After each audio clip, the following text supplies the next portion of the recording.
নমস্কার, এরূপ চর্চায় সকলকে স্বাগত। পশ্চিমবঙ্গে নতুন সরকার গঠিত হয়েছে আর মানুষের মনে আশা আকাঙ্ক্ষা জেগে উঠেছে। পুরনো সরকারের আমলে বা বিগত সরকারের আমলে যে বঞ্চনা আমরা দেখেছি, সেই বঞ্চনা থেকে মুক্তির যেন একটা আলো দেখতে পাওয়া যাচ্ছে। আর সেই কারণেই সমস্ত বঞ্চিত যে সমস্ত এরিয়া রয়েছে তাদের সমস্ত মানুষ নতুন সরকারের নতুন প্রতিনিধিদের সঙ্গে যোগাযোগ শুরু করেছে। এসএসকে এমএসকের ক্ষেত্রেও আমার মনে হয় খুব দ্রুত যোগাযোগ করা প্রয়োজন। নেতৃত্বরা নিশ্চয়ই উদ্যোগী হয়েছেন। তো এই মুহূর্তে মাননীয় মুখ্যমন্ত্রী বা তথা শিক্ষামন্ত্রীর সঙ্গে দেখা করার চাইতেও আমি যেটা মনে করি সেটি আপনাদের সামনে তুলে ধরছি। তো নেতৃত্ব কি করবেন সেটি তারা ঠিক করবেন। তো প্রথমেই বলি যে নতুন সরকার রয়েছে, সব কিছুই যেহেতু নতুন, আশা আকাঙ্ক্ষাও যেন নতুন করে দেখা দিয়েছে, তাই সংগঠনের ক্ষেত্রেও নতুনত্ব আনলে ভালো হয়। নতুন করে যেহেতু সংগঠন এখনও পর্যন্ত এসএসকে এমএসকে গড়ে ওঠেনি, আমার মনে হয় পুরনো যে সংগঠন রয়েছে তাদের ভেতর থেকেই একজন করে অন্তত প্রতিনিধিত্বমূলক একটি নতুন সংগঠন তৈরি হয়ে যাক। আমি নতুন সংগঠন তৈরি হোক কথা বলছি না, যে নতুনভাবে উদ্যোগ নেওয়া হোক। তো সেক্ষেত্রে এই উদ্যোগ নিয়ে গিয়ে প্রথমেই যে কাজটি করণীয় আমার যেটা মনে হয়েছে সে হচ্ছে ডেপুটেশন দেওয়া পশ্চিমবঙ্গ রাজ্য শিশু শিক্ষা মিশনে একটি, অর্থাৎ পশ্চিমবঙ্গ রাজ্য শিশু শিক্ষা মিশনে একটি ডেপুটেশন এবং আরেকটি ডেপুটেশন দেওয়া হচ্ছে শিক্ষা দপ্তরের বিকাশ ভবনে।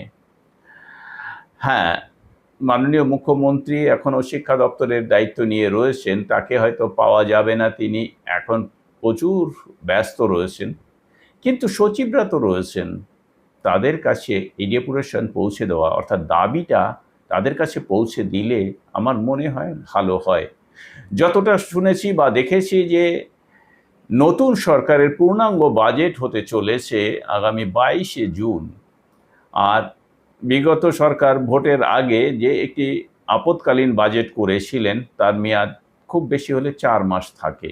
4 মাসের মধ্যেই কিন্তু করে নিতে হয় নতুন সরকার এসে নতুন বাজেট, অর্থাৎ পূর্ণাঙ্গ বাজেট। তা পূর্ণাঙ্গ বাজেট হওয়ার আগেই আমার মনে হয় যদি একটি ডেপুটেশন দেয়া যায় তাহলে শিক্ষামন্ত্রীর দায়িত্বে যিনি রয়েছেন মাননীয় মুখ্যমন্ত্রী শুভেন্দু অধিকারীর কাছে কিন্তু পৌঁছে যাবে সেই দাবি সম্বলিত ডেপুটেশন, এখন আমি অন্তত মনে করি।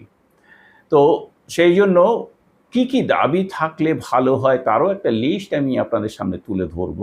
আমার মনে হয় সেই লিস্ট সম্বলিত যদি ডেপুটেশন দেয়া যায় ভালো। এর বাইরেও তো আপনারা দীর্ঘদিন রাস্তার লড়াই করছেন, আপনাদের কাছে তো সেগুলো থাকবেই। যেহেতু আমি এই বিষয়টি নিয়ে প্রতি মুহূর্তে আপনাদের কাছে বিভিন্ন সময়ের আপডেট তুলে ধরি, তাই এটাও আমি আপনাদের সামনে তুলে ধরছি। প্রথমে আমার মনে হয় যে ডেপুটেশন দেয়া হবে সেই ডেপুটেশনের একটা তালিকা তৈরি করা। সেই তালিকার ভেতরেই যদি আমরা যাই যে এই যে স্কুলগুলো রয়েছে সেই স্কুলগুলো শুরুতেই পর্ষদের অধীনে আনার ব্যবস্থা করা। তাহলে আমি এক এক করে পরপর বলছি। এই মুহূর্তে সবচাইতে বড় সমস্যা যেটা রয়েছে যে ইপিএফ চালু করা 60 অপশনকারী শিক্ষকদের জন্য। বিগত সরকারের আমলে হাইকোর্টের নির্দেশ রয়েছে, সবার অ্যাকাউন্টও খোলা হয়েছে, কিন্তু টাকার অভাবে সেটা এখনও চালু হয়নি। তা 1 নম্বরে রাখা উচিত এই যে দ্রুত ইপিএফ চালু করা। 2 নম্বরে এসএসকে এমএসকের যে বেতন এই মুহূর্তে রাখা আসে সেটি দেখা যায় যে মাসে 7-8 তারিখ হয়ে যায়। 1 তারিখের মধ্যে বেতন সবার অ্যাকাউন্টে পৌঁছে যাওয়া এবং রাজ্যগতভাবে তার ব্যবস্থা করা। তারপরে রয়েছে অবসরকালীন যে ভাতা পাওয়া যায় সেটি পেতে পেতে 1.5 বছর 2 বছর হয়ে যাচ্ছে, সেটি যেন অবসরের পরে 3 মাসের মধ্যে পাওয়া যায় সেই ব্যবস্থা করা। এছাড়া অবসরকালীন যে ভাতা এখনো পর্যন্ত যারা পাননি তাদের ভাতা 1 মাসের মধ্যে প্রদান করা বা যত দ্রুত সম্ভব প্রদান করা সম্ভব সেটা দেওয়া। এরপরে হচ্ছে ডেথ বেনিফিট। বিগত সরকারের আমলে মিশনের তরফ থেকে আমরা শোনা এটা যে শিক্ষা দপ্তরে অনেক লিস্ট গেছে টাকার জন্য, কিন্তু শিক্ষা দপ্তর থেকে তার কোনো উত্তর এখনো পর্যন্ত এসেছে বলে আমি শুনতে পাইনি। ফলে ডেথ বেনিফিট দেওয়া, দ্রুত সেটাকে কার্যকারী করা। এরপরে রয়েছে বেতন বৃদ্ধি। বেতন বৃদ্ধি বিষয়ক অবশ্যই লিস্টে রাখতে হবে তার একটি কারণ, পার্শ্ব শিক্ষকদের সম্পর্কে মাননীয় মুখ্যমন্ত্রী কিন্তু বারবার বলেছেন তাদের অন্যান্য রাজ্যে অর্থাৎ বিজেপি শাসিত রাজ্যে যে বেতন দেওয়া হয় তার কম কখনো হবে না, বেশি বই। এসএসকে এমএসকে শিক্ষকদেরও কিন্তু এরকমই একটা বেতন বৃদ্ধির দাবি করা উচিত। এরপরে আমি বলতে চাইছি যে এসএসকে এমএসকে কিন্তু অনেক এসএসকে এমএসকেতে শিক্ষকহীন তো রয়েছেই এবং ছাত্রছাত্রীহীনও রয়েছে। হীন বলতে কম ছাত্রছাত্রী রয়েছে। সেই কম ছাত্রছাত্রীদের যে মানে যে যতটুকু প্রয়োজন স্কুল চালানোর জন্য সেই ছাত্রছাত্রীহীন স্কুলগুলো তুলে দেওয়া হবে বলেই শোনা যাচ্ছে।